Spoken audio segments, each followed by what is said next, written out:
Hiya guys, you're listening to Off the Rails podcast with your host, the offrailgamer.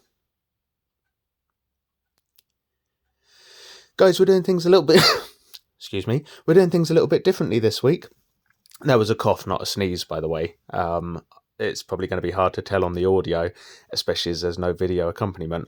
I was a little cough. I was a little excited when I got started there, and I raced off, chatting away. I did myself a little cough. It was a bit of a choke, even.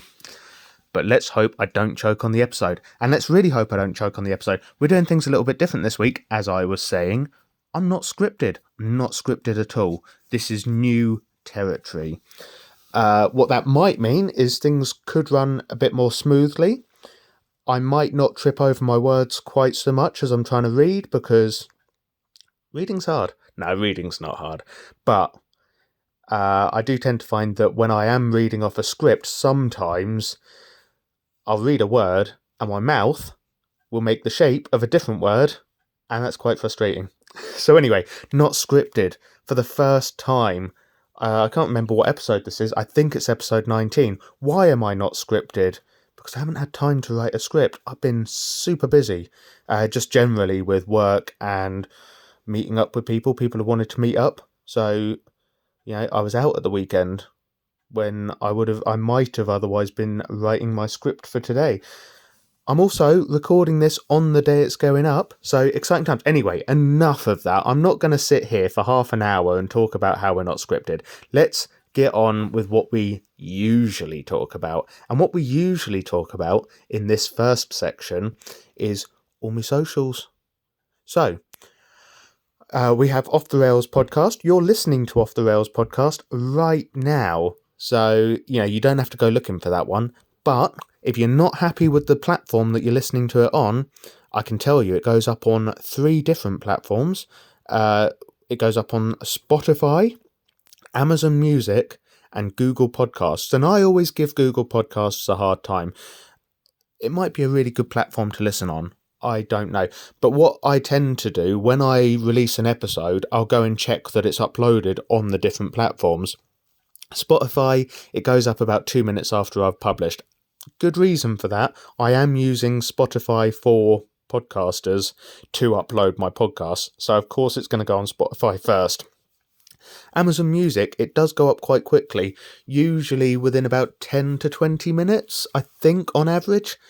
Whereas Google Podcasts, I'll go looking for it, and I usually find it the following day, so I'm not looking for it all the time, but it doesn't go up very quickly, so I do always give Google Podcasts a hard time. It might be that it goes up an hour after I publish it, and by that point I've lost interest in looking for it. Anyway, that's where you can find Off the Rails podcast.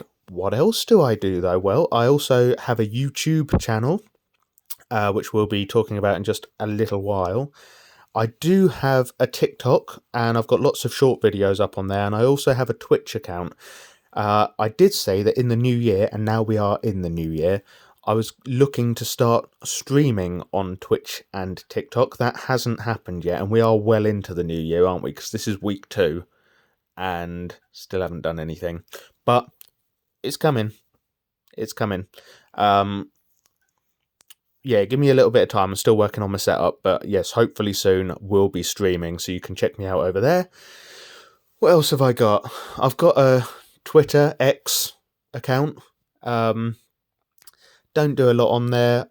I'll often let you know when an Off the Rails has gone up, or when I put a YouTube video up. I don't always remember to use it.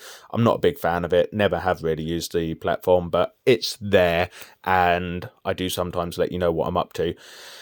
And I also have an email, which is I have a segment in Off the Rails some weeks when people write in, and I call it Listeners Whispers, which is where you, my listeners, or Organauts, as I sometimes like to call you, if you write in, I'll read out your messages. I have 2 rules for Listeners Whispers. If you're going to write in, please keep your comments clean and try not to be all too mean, because I'm a sensitive soul. Now, if you do write in and it's pure filth and it's all swear words, and don't worry, I'm not easily offended by strong language, but obviously I've got to read it out. So if basically, if there's not much content besides effing and jeffing, there's not going to be much for me to read out. So yeah, keep your comments clean. Try not to be too mean, because I do have a pillow that I cry into at night when people bully me, and I don't like it to get too much use. Those are my platforms online. If you want to check that you're going to the right place, I have linked them all in the podcast episode description. If you head over there, you'll see I've got them all linked. You can just follow the links and that will take you to me, because I'm not verified anywhere, which is really helpful, I know, but the verification in X now is you pay for it. I don't really see how that verifies you. Anyone could pay whatever it costs and say that they're the offrailgamer and get that little blue tick. It wouldn't prove that it's me or anyone else. And I'm not going to pay the money for it. So, those are my platforms, those are my links. What should we talk about now? Well, I'll tell you what we usually talk about now, and it's what we're going to talk about now, and that is what I've been playing recently. So I'll cue up the music, and when I get back, that's what I'll talk about. What have I been playing recently? I have been playing some God of War Ragnarok, and haven't got too far with it still. I haven't played a great deal of it in the last 2 weeks, so I haven't really progressed that far with it. Now, that is not because I'm not enjoying it. I am very much enjoying it. I think it's a great game. I just haven't had a lot of time to spend. Well, I have been gaming, so it's not fair to say that I haven't had a lot of time with it, but I've been gaming on a handheld, so for me, it's just easier to pick up and play rather than turn on the PS5 and the TV and all that. That's the thing that's been putting me off it, is that the setup. I'm lazy. I know what you're thinking. You're thinking that is not a reason to not play some God of War. I hear you. I need to get back on it. And then when I complete it, I'll be able to talk more fully about it. It's been out a while, so if I do a spoiler episode, hopefully most people have had a chance to get through it. In fact, you could probably tell me a lot more about it than I can tell you at the moment. What else have I been playing? Well, I've been looking at Life is Strange, and I think I mentioned this in the last episode, that I'd been playing Life is Strange. I remember saying that years ago, and it was quite a long time ago now, I'd watched Jacksepticeye play the first Life is Strange on his YouTube. I think he was live streaming it. And it looked really good, and I really wanted to play it. And all these years later, I finally got round to it, and I finished it, and you know what? It is really good. It's a very good game. It's a very good story. It's what can I say? It's kind of one of those branching stories. So as far as gameplay, you're talking making decisions. There's a little bit of running around. There's a lot of cutscenes. It's kind of a playable movie. So it's not going to be to everyone's tastes. I know some people, they're not really going to consider it enough of a video game for them. There's not enough involvement from the player's point of view. I understand that. I personally really liked it. I really got into the storyline. I thought it was very, very good. I remembered quite a lot of it. There were a few bits towards the end that I'd actually forgotten. One bit was quite frustrating. I guess the game's old enough that I can probably mention it. If you want to stick your fingers in your ears for the next 10 seconds, just while I say, the bit I found really frustrating was kind of this almost dream sequence where there's like all these shadows and stuff, and there's people walking around with torches, and you've got to avoid them. You don't lose if you get caught, but you do get sent back to the beginning of the sort of cinematic, as it were, or section that you're playing, and you have to repeat it from the beginning. So it was a little frustrating. I got there in the end. Yeah, I played that, and then I went on and played Life is Strange Before the Storm, which is... It's a prequel to Life is Strange. So in Life is Strange, you play as Max Caulfield and her friend Chloe Price. in Before the Storm, you play as Chloe and her friend Rachel Amber.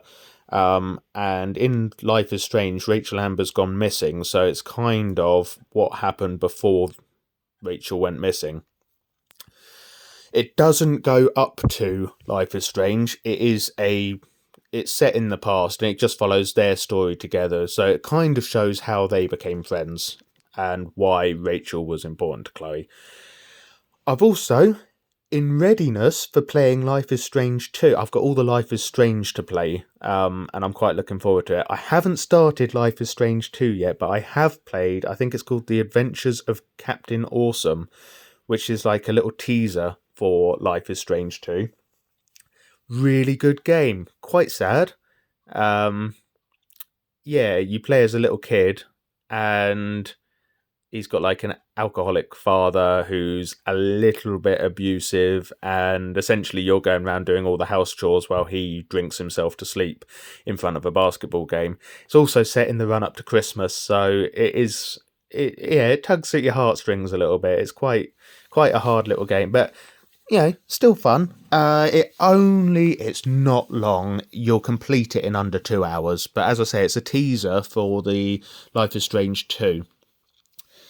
Looking forward to playing that. And then finally, I will be moving on to True Colours, Life is Strange True Colours, to round things out. I'm really enjoying these games. What else have I been looking at? Not a great deal, actually. What have I been doing? I think that's about it for now. Oh, no, it's not, because I played on YouTube at the weekend. I played some Sega Superstars Tennis. That was the thing that I wanted to talk about. That's up on YouTube. You can watch me play that. It was on Xbox 360 that I played it. I had a really great time with it. If you're not familiar, if you know anything about Mario Smash Tennis, it's basically that, but with Sega instead of Nintendo characters. I went through a tournament as Eggman. I don't like calling him Eggman. I know him as Robotnik, Dr. Robotnik, but he's Dr. Eggman in the game because that's meh. Anyway, I played as Eggman with his power shot, and I did okay. I won the tournament, all except for, once you complete the tournament, you have to play yourself. And I couldn't beat myself. I couldn't beat Eggman as Eggman. At least on that playthrough. So one that I need to go back to. But yeah, really good fun. It was quite quirky. And I said in that video, and I maintain, I think it would be a real good laugh to sit down and play that with a group of mates. Honestly, I think you'd have a great time with it. That is what I've been playing recently. And now, I don't have any gaming news for you. And I don't have any listeners' comments for you either. So we're going to get straight into the main segment, which I'm going to cue up the music now, and then I'll get talking and I'll tell you what I'm going to be talking about. Now, this week I'm going to talk about a couple of games, and they're not really related at all. There is a chance that they deserve their own episodes, but I'm not sure that I have enough to say about them to give them their own episodes. It could be that I come back to them in future episodes and include them in some kind of list with other games that it makes more sense to talk about them with. But that's not what I'm going to do for this week. This week I'm going to talk about a couple of games, as I say, completely unrelated. The first game I'm going to talk about, and I will explain why in a second, is I think it's called Knights of Pen and Paper. And now there's Knights of Pen and Paper and Knights of Pen and Paper 2. I'm going to talk about the first one. The reason I'm going to talk about this is, if you go back and listen to the last couple of podcast episodes, you'll know that I have been playing some... I'm not embarrassed to say, I've been playing some Dungeons & Dragons off-channel, just with a group of mates over Discord. It's been quite good fun. I've never played before. I've never done any TTRPGs, tabletop role-playing games, that is. Never been involved in them before. I've seen videos online of people playing them, and I've thought, you know what, that looks like really good fun. And I knew that some of my friends do play, so I just sort of said, earlier in the year. No, towards the end of last year, I mentioned to one of them, I said, you know what? I'd like to get involved. I don't know enough about it to be able to run a game myself, but if you start a new campaign at any point, could you sort of keep me in mind? I'd love to come and have a go at it. As it happened, they were just wrapping up a campaign and ready to start a new game, so they said perfect timing that I asked, and they got me involved. It's going really well so far, really having a blast with it. Anyway, that's not what this episode's about. What I'm talking about is Knights of Pen and Paper, which is a video game, but it plays like a game of Dungeons and Dragons. So what happens is you've actually got your... It's hard to explain, because your character is a player within the game, and it's kind of set up so that you've got the players sat round a table and they've got a games master or a dungeon master who is telling the story, and then you've got your players sat round the table and they're rolling for the moves like you would in an actual game of Dungeons and Dragons. Then on screen you've also got playing out the sort of fantasy elements, so their characters that they've chosen within the world, and they're going and fighting all these monsters and things. So it's quite an interesting concept, because you are playing as someone who is playing as a character. Obviously, by controlling your character, who is the player, you are thereby controlling their fictional character in this fantasy world. So it's good fun. What can I say about the game? Well, I've played a little bit of it, and you know what? It is good. If you don't have a group to play Dungeons and Dragons with, or not just Dungeons and Dragons, any TTRPG, or if you're just interested in the mechanics of those kind of games, but you don't feel confident enough to get involved in a game with other people straight away, it's a really good way of just sort of trying it out. You get to choose your class and everything, so you can... I'll get this wrong, but essentially you can choose to be like a mage or a warrior, barbarian type character, or there's different classes that you can choose. I think you choose your party members' classes as well, maybe. You start off as sort of level 1. You all start off weak together, like you would in an actual game.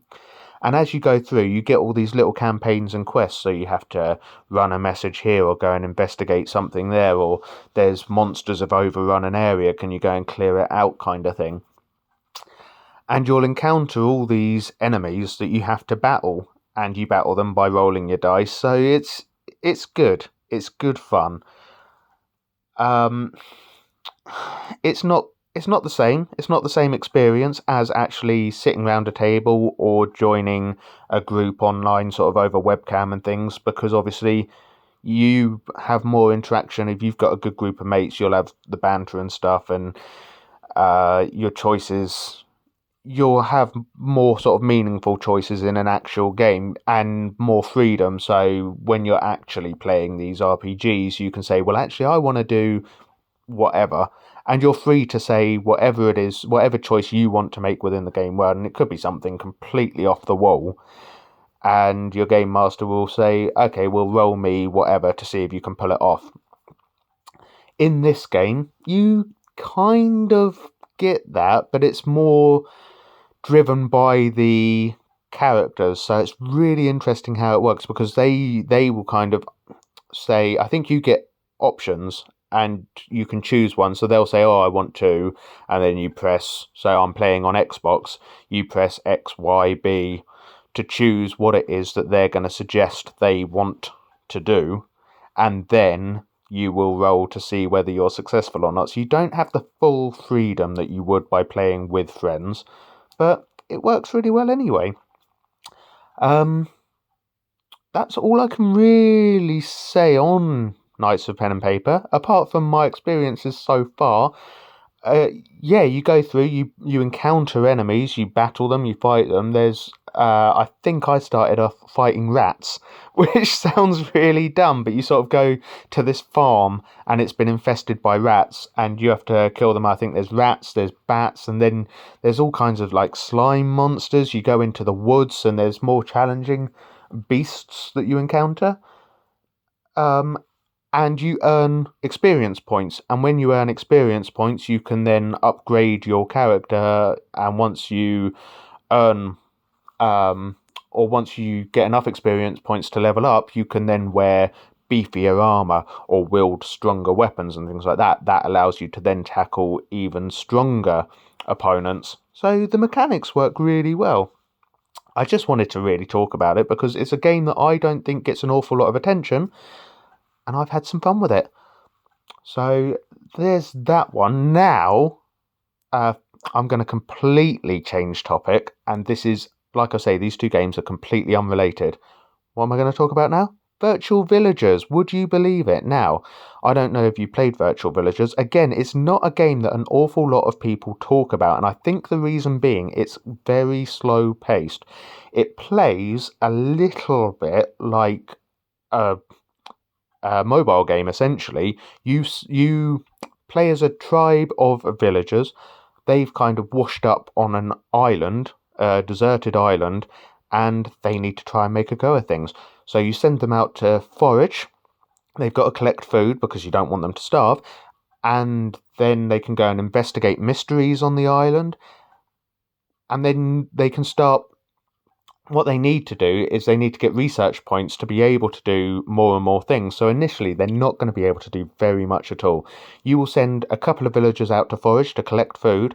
That will get them sort of experience points within the agriculture skill tree, skill tree. So they'll earn agriculture points. Then they can there'll be some soil on the island, and they'll investigate that. And once their forage and agriculture skill is high enough, they'll actually be able to turn that soil into a field and farm it. So then you've got farmers. They will grow crops and harvest the crops, and you've got a sort of a constant source of food at that point. You've then got your other villagers. You can send. There's a lot of debris on the beach from the shipwreck. All this driftwood washed ashore. So you'll send them to start clearing that, and they'll be picking up wood and clearing it and moving it to the side of the island so it's out of the way. I think at that point, once you clear the beach, I think you can then go into the sea, and once you can go into the sea, I think you can start fishing. But what it also does is those that clear the driftwood, they improve their skill points in building. There's a sort of derelict hut on the island that once they've got enough building skill points, they can then go and reconstruct the hut, build it, and that's somewhere that they can live. You need to build that hut so that the villagers can reproduce, and they won't be successful at that first time either. So you will send two villagers into the hut together, and they'll try and have a baby, and initially it will say not successful, not skilled enough, but if you keep at it, they will get skill points in fertility, and then you can have a baby, and the baby will grow up. They can be sent out to forage, and that's all that the children can do once they become vaguely independent. They can forage, they can't do anything else until they reach adulthood, and then you can get them researching other things. There's a research station that you can build once you've got enough points. Once you've built a research station, you can start getting skilled in science, and that allows you to investigate some of the mysteries on the island. So there's like a boulder blocking a cave that you can investigate once you've got enough science points. And finally, you can send villagers out. There are several plants on the island, sort of strange plants, and you can send villagers to investigate these plants.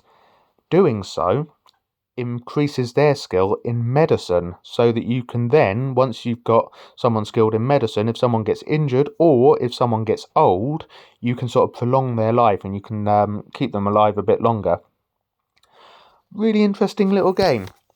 Again, I don't see it getting an awful lot of attention. I wanted to bring that one up because it's one that I played years ago, and I've played a few times over the years, and I've really enjoyed it.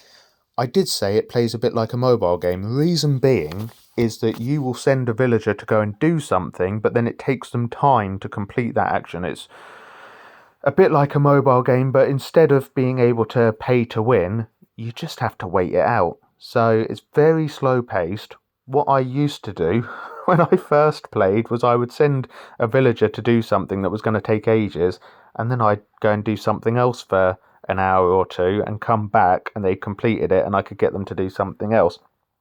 So it is a very, very slow paced game. But it's intriguing, and you get there's like a map of mysteries that you need to solve as well, so you can track your progress. It's a good little game.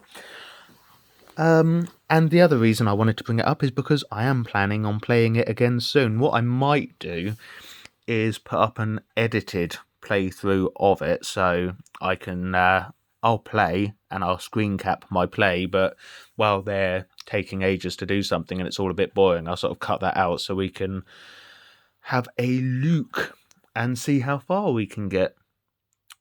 That's what I wanted to talk about this week, really. We've kind of come to our episode length. A bit of a strange one this week. I did not script it. I hope you don't mind that. I will probably script the next one because it's quite difficult to just talk on the spot like this, although I have waffled on, prattled on, you might say. That's very rude, though, and I would ask you to take that back because, like I say, keep your comments clean and not too mean. I will be now going and digging out my pillow to cry into now that you've said that, so thanks. Anyway, no, thank you for listening this week. I hope it wasn't too unbearable. I will be back in 2 weeks' time, hopefully with a bit more of a structured episode. And I'll also be putting up some content on YouTube this Saturday, which I have captured. And I already can't remember what it was that I played. But we'll be looking at that, whatever it is, on Saturday. I will see you back here in 2 weeks' time. I hope you have a lovely couple of weeks. And until then, bye!